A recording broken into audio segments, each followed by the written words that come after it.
Hi, my name is Phil. I like talking about politics, and in this video I'd like to discuss the concerns that a number of essential sectors of our economy are expressing regarding the workforce that they need to push on after the coronavirus pandemic that doesn't seem to be around thanks to Brexit. But first, if you'd like to be notified of daily news and politics, please subscribe to the channel and click the bell notification icon. So, a report from the Office for Budgetary Responsibility seems to be noting that the government's plans for our post-Brexit future, certainly domestically, rely upon the construction, hospitality, social care and manufacturing sectors all ramping up to kickstart the economy, or at least the economic recovery necessary to achieve it all. However, there are senior figures within these industries are pointing out that they were particularly reliant upon workers from outside the UK. But many have left and it is feared will not return. Naturally, this is a minor concern because Brexit supporters assure me that there are legions of British workers who will take up those jobs. In fact, the reason for leaving the EU for many of them was so that those British workers could do those jobs. Oh, they were crying out to do those jobs, just waiting for it. For reasons that were not coherently explained to me, it was somehow harder for British people to get those jobs than foreign ones. But never mind, I don't need to understand. The important thing is that those jobs will be filled with the produce of good old Blighty. You know, just like the army of British workers that turned up to pick crops in the fields of Britain last year when we couldn't get enough European workers. Oh wait, actually that didn't happen, did it? Sorry, I forgot that Brexiteer supporters were full of shit. That's right, I remember now. Our economy is completely dependent upon a foreign workforce. As the Gammons like to remind us, we're the 5th largest economy in the world. Actually, we're the 6th largest economy in the world, soon to be 7th, but it absolutely was 5th before Brexit kicked off. But still, a large economy, and a large economy needs to be powered with lots of workers. More than we have ourselves, in fact. And there are all sorts of problems for attracting those workers now, because the OBR report notes that there's a huge problem with our services sector because foreign qualifications aren't being recognised across the world. That makes it tricky to recruit talent from overseas, even when our immigration policy would allow it. It also made the point that our homegrown workforce has shrunk significantly due to the pandemic, because many have become infected with, even, with coronavirus, even when it's, limited term illness, nonetheless means that you've taken out a good chunk of your workforce at any one time, even if they come back a little bit later.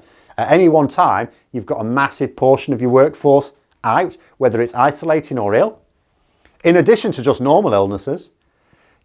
As well as that, there's a lot of people who've retired earlier than they ordinarily would have, again due to the downturn in the economy thanks to the pandemic. Now, they will not be returning when things get back up to what the government laughingly call normal. Report says that our population is not actually as large as officially recorded, due to lots of foreign-born citizens having left the country.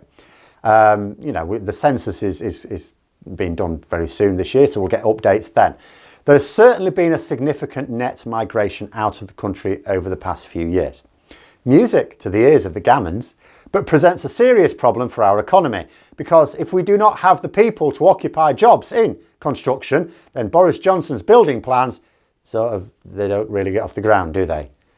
It isn't even an issue of money at this point, though I would still think that's likely to be an issue. If you cannot get the people to do the work, it doesn't matter that you've budgeted for that work, it's not going to get done. Same with social care. The government have made certain promises to their elderly voters, the ones they haven't killed with the pandemic, that is. Even if they genuinely intended to keep that promise, and that's always a big if with Conservatives in general and Boris Johnson specifically, then no workers means no social care. And remember, what we need is extra workers. Extra workers. He needs these sectors of our economy to grow. It's not just that he wants them to get back to what was normal, he needs them to grow for his spending plans to work. Hospitality. Hard, thankless, low-paid work. Quite often below the minimum wage, very naughty. Another industry that relies upon a foreign workforce. Absolutely crucial to government plans to kickstart our post-COVID recovery. Also an industry that was facing pressures from all over. I talked recently about the problems that the government were going to have with implementing full customs checks. At just the time they wanted pubs and restaurants opening up again, these checks would have led to food shortages, which would have been made even more severe and definitely more noticeable if we were carrying out full import checks on the food and drink we rely upon, from the EU. But the government have pulled another blinder there. Apparently Brexit doesn't mean controlling our borders. It means throwing them wide open. Conservatives always like to talk a lot about free trade. Well, actually this is one promise they're making good on. Absolutely making good on that boast. The EU can trade with us completely freely now. No need for any of those bothersome checks. Anything and anyone that wants to hop across in a lorry won't need to bother with those troublesome checks. Just don't put down on the paperwork that your lorry is full of undocumented migrants and you'll be fine. Actually, that's the point. I've not really thought, they're a genius. The Conservatives are genius at times, aren't they? I hadn't thought of that. Maybe what they're trying to do is kill two birds with one stone. So we're short of migrant labour. And we also have a bit of a problem with Brexit border checks. So you cancel the border checks on freight from the EU, so we don't have the problems getting the food in, or we don't have as many problems getting the food in. They still seem to have, they're still going to need the paperwork. But not only that, we also open up the floodgates for all those undocumented migrants to come into the country and do all the work that we desperately need. Brexit supporters absolutely love that sort of thing. Oh, and if you occasionally hear of any who don't worry, they just haven't got the memo yet. But if you read the report, the highlight for me was 2.71. As I've already alluded to, we have a risk to our productive output as a result of migrants who have left the country if they do not return. Or it says not replaced by others. It points out that people may be put off by tighter immigration rules. Now that is a point. Because note that it doesn't say in the report that it's due to the tighter immigration rules that stop people coming here to work. Because I don't really believe that would happen. The immigration rules are intended to make it sound like the government are restricting immigration, but that's not their intent. Our prior immigration policies had nothing to do with EU rules, or very little. We had one of the most open labour markets in the entire EU. If we wanted to restrict access, we could easily have done so, like most other, if not all other European countries do. But we never did want to restrict access. The UK not only has a multicultural population, but relies upon multicultural industries. It was never the intent of either Labour or Conservative governments to choke the goose that lays the golden eggs. But the Tories just needed to pretend that they did.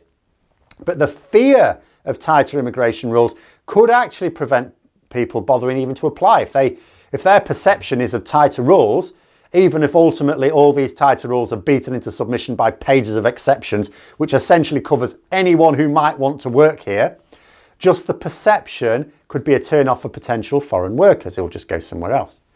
And then there's the way our government and more recently loud minorities of our population have been treating foreign workers. Not a nice environment to live and work in. It certainly explains the mass migration of EU workers out of the country. So Boris Johnson wants to build, that's what he said. If he somehow comes up with the money, who's going to do that building? He wants the hospitality industry to bounce back, even if his Brexit doesn't cause shortages of food and people feel comfortable eating out more than £500 million worth of bribes coming from the Chancellor, maybe like it did last year. Who's going to be there to serve those customers? Remember, he needs these industries to grow, not to get back to where they were. He needs them to grow. That's what their spending plans depend on. He boasts about the small reduction in nursing shortages that he's driven since becoming Prime Minister. But how is he going to close the deficit for a profession also very reliant upon foreign workers, particularly from the EU? Which is to say nothing of keeping the wages way below the national average. How's that helping? How is he going to close the shortfall when he's cut off our main source of external workers? People need to remember, it's one thing to listen to a politician's promises, any politician, but more starkly with Boris Johnson than many, but it's quite another to see those promises turn to reality. His promises as Mayor of London never really saw fruition. And as Prime Minister, he's made his task even harder because his Brexit and coronavirus policies actively work against his poorly thought out plans to level up. But those are my thoughts. Let me know yours in the comments below. Hope you found the video interesting. If you did, don't forget to click the like button. If you'd like to support the channel further, please also click the Patreon link for details. And until next time, I'll see you later.